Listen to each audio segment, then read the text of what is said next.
Shalom, shalom to the house of Israel.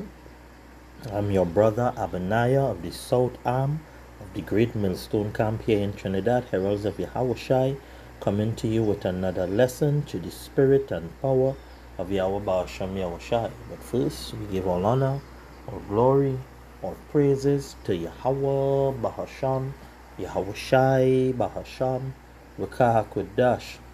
Double honors to the apostles, prophets, and teachers of Great Millstone, our spiritual fathers who rule well and teach well. Peace and salutations to the saints here, Akiam and Akwat, who follow this truth in all diligence and all sincerity. Now, the lesson today will be going into Psalms 109, verses 1 to 7. So, the topic is, it's not a sin to pray for evil to befall your enemies. I repeat it, it is not a sin to pray that evil befall your enemies. You know, the famous scripture they love to quote, and they use it in reference to all people regardless of nationality, is love your enemies. Do good to them that despitefully use you, and say all manner of evil against you falsely. But what they don't know, and what they refuse to accept, that is pertaining to Israelites. That has nothing to do with the other nations, because there is no command or no hinting in the scriptures for Israel to love any of the other nations. Right? Because when you tell Christians that God hates, Yahweh Ba'ashem Yahushai hates, they say that don't mean we're supposed to hate. But what did David said? Do I not hate them that hate thee, O Yahweh? I hate them with perfect hatred. I count them mine enemies. Scripture said the fear of the Lord is to hate evil. But yet they say we're not supposed to do that. Right? So let's go into the and prove it. Right? So we go into Psalms 109. Psalms 109, verses 1 to 7. Take it from verses 1 to 7, right? It says, I'm going to read it first and then I'm going to give precepts per verse. So it says, to the chief musician, a psalm of David, hold not thy peace, O power of my praise, for the mouth of the wicked and the mouth of the deceitful are opened against me. They have spoken against me with a lying tongue. Thou compassed me about also with They compassed me about also with words of hatred, and fought against me without a cause. For my love, they are mine adversaries, but I gave myself unto prayer. And they have rewarded me evil for good, and hatred for love. Set thou a wicked man over him, and let Satan stand at his right hand. When he shall be judged, let him be condemned, and let his prayer become sin. Now again, as the topic of the lesson, it's not a sin to pray that evil befall your enemies. Why? Let me see if I could find it. 1 Thessalonians 1 and 6. Let's see. That's not it. Let's see. Perhaps it's 2 Thessalonians.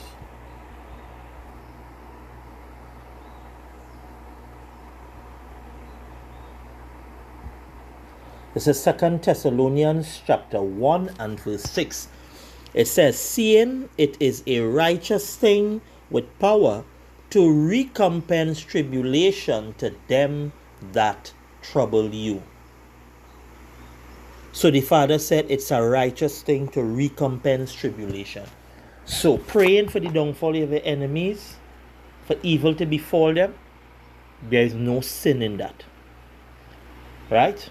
That love your enemies is speaking about Israelites. So going back to the Psalms 109, verses 1 to 7, the first verse says, Hold not thy peace, O power of my praise. Now let's get some precepts for that. I have 3 precepts for that. Let's get it in a...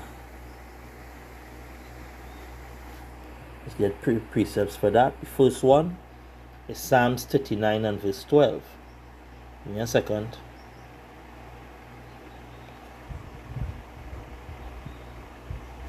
Right. Psalms 39 and verses 12.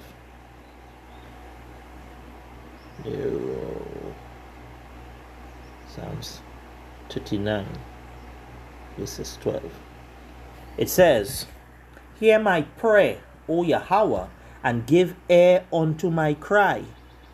Hold not thy peace at my tears, for I am a stranger with thee and a sojourner, as all my fathers were. Now, why is David saying he's a stranger and a sojourner as his father were? Because why? Israel went off. Because of sin. So when David prayed that prayer in Psalms 109 verse 1, Hold not thy peace, O power of my praise, David was asking the Lord to listen to his cry. Don't turn his back. Don't shut off his ears. Because at the end of it all, who can he turn to but Yahweh Ba'Shem Yahushai?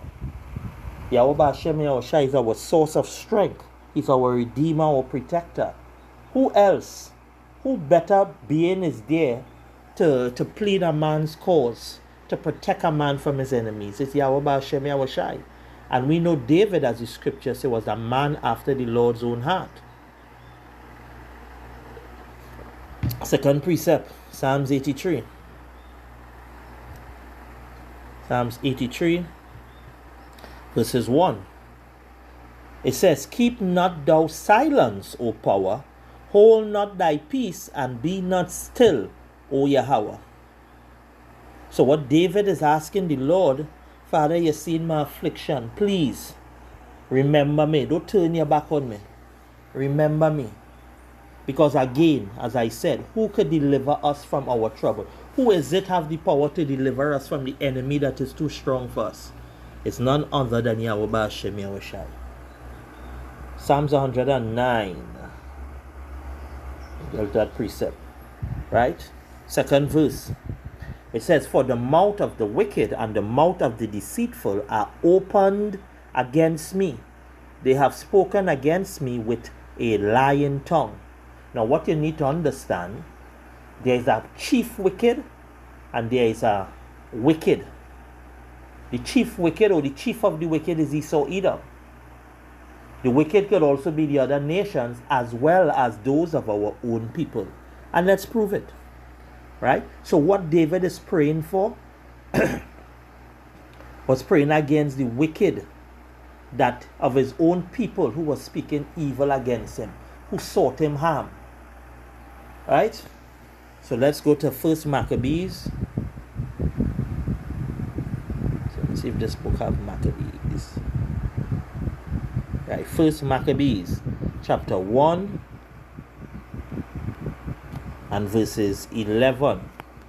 It says, And in those days when there out of Israel wicked men who persuaded many, saying, Let us go and make a covenant with the heathen that are round about us. For since we departed from them, we have had much sorrow. So I read that precept to show you that there is wicked men in Israel. There was always wicked men. And let's get another one to prove that. Let us go to Numbers chapter 16, verses 23 to 26. Right? It says, And Yahweh spake unto Moses, saying, Speak unto the congregation, saying, Get you up from the tabernacle of Korah, Dathan, and Abiram. It should. And Moses rose up and went unto Dathan and Abiram, and the elders of Israel followed him. And he spake unto the congregation, saying, Depart, I pray you, from the tents of these wicked men, and touch nothing of theirs, lest lest ye be consumed in all their sins. Now it have a little, this is why I love this Bible app. This number 1621, right? It says, it should seem that Dathan and Abiram had set up a spacious tabernacle in the midst of the tents of their families, where they kept court, met in council, and hung their flag of defiance against Moses. It is here called the tabernacle of Korah, Dathan, and Abiram. There, as in the place of rendezvous, Dathan and Abiram stayed, while Korah and his friends went up to the tabernacle of the Lord, waiting the issue of their trial. This is why they were destroyed by the fire of the Lord. Those from the tabernacle of Korah. But here we are told how they had their business done. Before that trial was over, power will take what method he pleases in his judgment. So Moses clearly said, depart from the tents of these wicked men. So there was always wicked men in Israel. And there is wicked men in Israel today. The 2/3 of our people are the wicked men and women. Let's deal with deceitful. Let us go to Job now. Job chapter 15 and verses 35. It says, they conceive mischief and bring forth vanity, and their belly prepareth deceit. And that's what the wicked do. Always occupied in mischief. The wicked always occupied in mischief.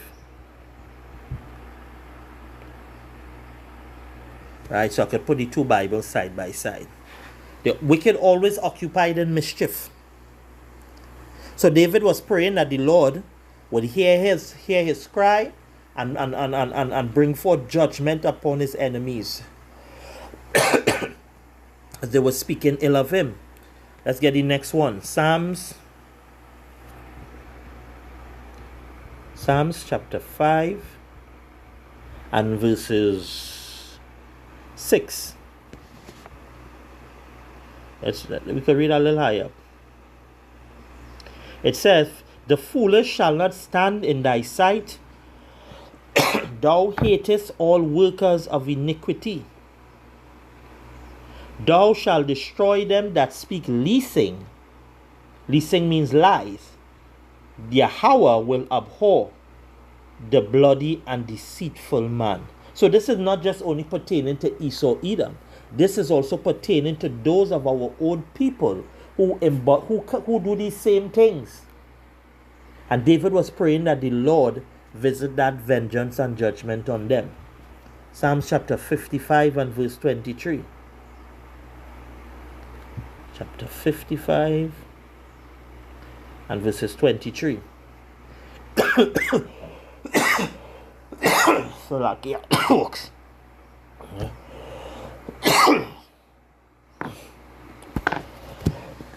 Hold on a second. But thou, O power, shall bring them down into the pit of destruction. Bloody and deceitful men shall not live out half their days, but I will trust in thee. And this is why David was asking the Lord to bring that vengeance upon them, because the Lord said that he would.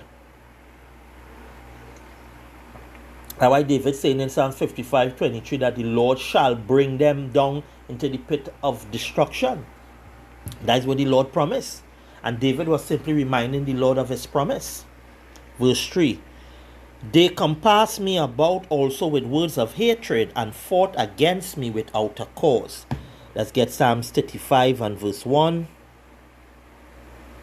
Psalms 35 verse 1. It says, plead my cause, O Yahweh, with them that strive with me. Fight against them that fight against me. David is asking the Lord to be that judge. Father, judge my cause. If it be righteous, strive with them that strive against me. Fight against them that fight against me. You know, when you look at verse 3, they compassed me about also with words of hatred, and fought against me without a cause. Like here, they didn't have no reason. Isaiah 51 and verse 22 now. Isaiah 51 verses 22. It says, thus saith Yahweh, thus saith thy master Yahweh, and thy power that pleaded the cause of his people. Behold, I have taken out of thine hand the cup of trembling, even the dregs of the cup of my fury. Thou shalt no more drink it again. And ultimately, that's what the Lord is going to do for all Israel, not just David. He's going to plead the cause of the righteous, and he's going to bring that destruction. And as the scriptures say, all Israel going to be saved. So Israel will no more have to drink that cup of the Lord's fury. Those dregs. That dregs represent the position of low estate we occupied when we were in captivity to the other nations. And this is our last captivity. Our liberation coming forth now. Verse 4. For my love, they are my adversaries, but I give myself unto prayer. What is love according to the scripture? Let's get it. 1 John. Because David was keeping the Lord's commandments, doing the Lord's will, they hated him for it. 1 John chapter 5 and verses 4. Did I put the right precept? 1 John 5:3, Salakia. It says, for this is the love of power, that we keep his commandments, and his commandments are not grievous. The keeping of the law is how you want to demonstrate love. Right? The keeping of the law. So when David talked about for his love, they hated him, he was talking about, one, the first and great commandment, thou shalt love the Lord thy God, Yahweh Ba'ashem Yahushai, with all thy heart, with all thy soul, and with all thy mind. And because David showed that love by doing the will of Yahweh Ba'ashem Yahushai faithfully, and they despised him and hate him for it. He even loved his fellow men. That is why in the next verse you're going to see what he said, that for the good he rendered them, they render him evil. Right? This is verse Luke 6:22 now. Luke chapter 6 and verse 22. Luke chapter 6 verses 22. It says, blessed are ye when men shall hate you, and when they shall separate you from their company, and shall reproach you, and cast out your name as evil for the Son of Man's sake. So keeping these laws, statutes, and commandments, and the world hating you, trust me, is a blessing. It's a blessing. It's a blessing to be despised for the truth. It's a blessing to be hated for the sake of this gospel and for the sake of Yahweh Ba'ashem Yahushai. So, this is why we stand so proud, we stand so bold for this truth. Let's get another precept dealing with the prayer. Right? Because he said, but I give myself unto prayer. So let's go to 1 Peter. 1 Peter chapter 3 and verses 12. It says, for the eyes of the Lord Yahweh Ba'ashem Yahushai are over the righteous, and his ears are open unto their prayers. But the face of Yahweh is against them that do evil. So that evil they were doing David. David knew that the Lord was seeing it. Scripture said the eyes of the Lord burn 10,000 times brighter than the sun. And that type of brightness, burning 10,000 times brighter than the sun, meaning he sees everything. What you think the Lord ain't seeing, the Lord sees.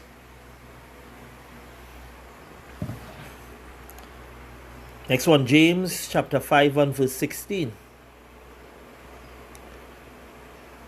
James chapter 5 and verses 16. It says, confess your faults one to the other, and pray for one another, that ye may be healed. The effectual fervent prayer of a righteous man availeth much. So David, being that righteous man, pleading with the Lord to plead his cause and to bring that judgment and vengeance upon his enemies, the Lord would have heard his cry. Scripture said, roughly paraphrasing, a broken and a contrite heart, O Yahweh, thou wilt not despise. So when David cried unto the Lord with that broken and that contrite heart for the Lord to plead his cause and fight for him against those that fight against him, the Lord was going to answer David. Verse 5, and they have rewarded me evil for good and hatred for my love. And let's get that precept, Romans chapter 12 and verse 14. Romans chapter 12 and verses 14, it says, bless them which persecute you, bless and curse not. And David was blessing them, but their blessing wasn't actual blessings at all. It was curse. They had a lot of issues with David. They didn't want to follow David's lead. These were the men that were following after Absalom, his son, to cause an insurrection, to overthrow David. David's own son was a part of these wicked men coming against him. For David loved, the love that David had for his son Absalom, what Absalom rewarded his father with: hatred, evil. Let's get another precept, Matthew chapter 5 and verse 44. Matthew 5 and verse 44. It says, but I say unto you, love your enemies, bless them that curse you, do good to them that hate you, and pray for them which despitefully use and persecute you. So that prayer could take the form of you asking the Lord to have mercy on them, or it could take the form of you asking the Lord to visit them with judgments. Both are righteous prayers. Remember 2 Thessalonians 1:6. It's a righteous thing with the Most High to recompense tribulation to them that trouble thee. Remember what the Lord did on behalf of Moses to Dathan, Korah, and Abiram. They were coming against Moses, and the Lord put them to death. You think the Lord wouldn't do the same for David? Let's get verse 6. Set thou a wicked man over him, and let Satan stand at his right hand. Let's get that precept. Who is the wicked? Remember, I read the precept showing you there was wicked men in Israel. But let me read the precept. Who is the chief wicked? So David is asking the Lord to set that wicked man over those wicked men of Israel, to afflict him. Who is that wicked man? It's none other than Esau, Edom. And it could also be those of the other nations. Let's get Malachi chapter 1 verses 3 and 4. It says, and I hated Esau and laid his mountains and his heritage waste for the dragons of the wilderness. It says, whereas Edom saith, we are impoverished, but we will return and build the desolate places. Thus saith Yahweh of hosts, they shall build, but I will throw down, and they shall call them the border of wickedness, and the people against whom Yahweh had indignation forever. Let's get Psalms chapter 17 and verses 13. It says, arise, O Yahweh, disappoint him, cast him down, deliver my soul from the wicked, which is thy sword. So David was asking the Lord to use that sword against his enemies, which is pretty fitting. And let's precept that with Sirach chapter 39. Sirach chapter 39 and verses 30. It says, that from verse 28, there be spirits that are created for vengeance, when in their fury lay on sore strokes. In the time of destruction they pour out their force, and appease the wrath of him that made them. Fire and hail, and famine and death, all these were created for vengeance. Teeth of wild beasts and scorpions, serpents, and the sword punishing the wicked to destruction. And that sword could be a literal sword. That sword could be a gun. It could be a bomb, whether a grenade, a RPG, even a nuclear missile. And also that sword could be who? Esau, Edom. So David was asking the Lord to visit that judgment upon them. Verse 7. When he shall be judged, let him be condemned, and let his prayer become sin. So Lord, when you judge these wicked, condemn them. Because why? Their works are evil. They're not worthy of mercy. And let's get Psalms chapter 62 and verse 22. Psalms chapter 62 verses, I'll go back. Psalms chapter 62. Can make a typo here. Let's see. And verse 12 it says, also unto thee, O Yahweh, belongeth mercy, for thou renderest to every man according to his work. How is the Lord going to render to every man according to his work? When a man is judged, and as a result of being judged, he is found guilty, he is condemned. Condemned to what? Live out that sentence. For the evil he has done, the punishment. Let's get Proverbs chapter 28 and verse 9. Proverbs chapter 28 and verse 9. It says, he that turneth away his ear from hearing the law, even his prayer shall be an abomination. And what does the law say? You're not supposed to hate your brother. What is the two great commandments? The first one, thou shalt love Yahweh Ba'ashem Yahushai with all thy heart, with all thy soul, and with all thy might. And the second is like unto it, thou shalt love thy neighbor, who is your fellow Israelite, as thyself. That is why you wouldn't steal from him, you wouldn't kill him, you wouldn't covet his wife, you wouldn't do anything to harm your brother. You wouldn't lie, you wouldn't be a false witness. So the fact that they were doing that, David was asking the Lord to, they're breaking your law, Father, make even the prayer that they pray be an abomination to you. Matthew chapter 12. Matthew chapter 12.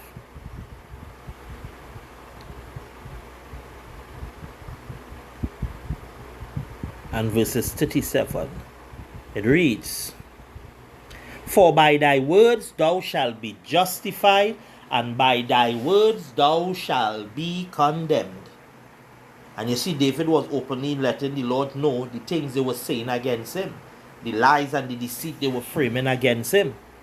And as the scriptures say, every idle word is going to be brought against you in the judgment. For by thy words thou shalt be justified, and by thy words thou shalt be condemned. And our last precept, Luke chapter 6 and verses 37. It says, judge not, and ye shall not be judged. Condemn not, and ye shall not be condemned. Forgive, and ye shall be forgiven. The fact that these wicked men were condemning David, they became worthy of condemnation because David was righteous and they was evil. And when you look at it in a broader similitude, it's what's taking place today. The elect are righteous before Yahweh Ba'ashem Yahushai, because the scriptures say, who can lay a charge against his elect? But the elect men of the Lord is being treated with hatred, not only by the 2/3 of our own people, but also by Esau, Edom, and the other nations. So there's much to learn in Psalms 109 verse 1 to 7. And as the lesson says, it's not a sin to pray that evil befall your enemies, whoever they be. So with that, I pray this lesson was edifying through the spirit and power of Yahweh Ba'ashem Yahushai. I'm your brother Abaniah saying shalom till the next lesson.